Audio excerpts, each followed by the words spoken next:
নোয়াখালী বেগমগঞ্জ উপজেলার ১৩ নম্বর রসুলপুর ইউনিয়নের ২ নম্বর ওয়ার্ডের দীনেশগঞ্জ বাজার এলাকায় বাংলাদেশ জামায়াতে ইসলামীর মনোনীত ১১ দলের প্রার্থী মাওলানা বোরহান উদ্দিনের দাঁড়িপাল্লা প্রতীকের নির্বাচনী অফিসে অগ্নিসংযোগের ঘটনা ঘটেছে।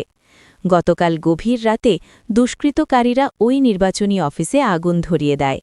এতে অফিসে থাকা আসবাবপত্রসহ একটি নির্বাচনী প্রচারণায় ব্যবহৃত অটোরিকশা সম্পূর্ণ পুড়ে যায়।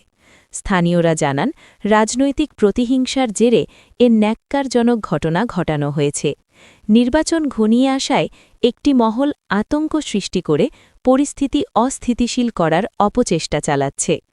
এ ঘটনায় বাংলাদেশ জামায়াতে ইসলামের নোয়াখালী জেলা সেক্রেটারি ও দাঁড়িপাল্লা প্রতীকের সংসদ সদস্য প্রার্থী মাওলানা বোরহান উদ্দিন বলেন, এর আগেও গোপালপুর ও জিরোতলী ইউনিয়নে আমাদের ব্যানার পুড়িয়ে দেওয়া ও নেতাকর্মীদের মারধরের ঘটনা ঘটেছে।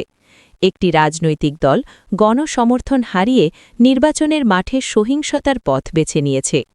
তিনি আরও বলেন, নির্বাচন কমিশন ও প্রশাসনের দৃষ্টি আকর্ষণ করছি যাতে নির্বাচন পূর্ব সহিংসতা বন্ধে দোষীদের দ্রুত শনাক্ত করে আইনানুগ ব্যবস্থা গ্রহণ করা হয়।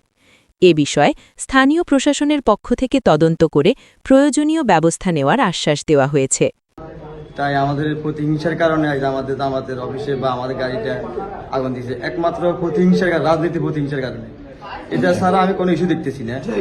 কারণ আমি বাংলাদেশ শ্রমিক কল্যাণ করি প্রায় ৬-৭ বছর থেকে। আমাদের পর্যন্ত কোনো ক্ষতি করতে হবে না। লাস্ট পর্যন্ত আমরা রাজনীতি প্রতিহিংসার কারণে আমি বিভিন্ন জায়গায় পোস্টার লাগাইছি। আমাদের নির্বাচনী ভোটার বা বোরহান ভাই ভোটার বিভিন্ন জায়গায় লাগাইছি, সেখান থেকে প্রতিহিংসার আমার থেকে শুরু হয়েছে। কিন্তু আসলে এটা আমি মনে করি রাজনৈতিক প্রতিহিংসার কারণে এই ক্ষতিগ্রস্তটা। আসলে আমি দেশবাসীর কাছে এটা সুষ্ঠু একটা বিচার চাই। আমি যখন সুষ্ঠু একটা বিচার পাই এই দেশের প্রশাসনের কাছে বা সাধারণ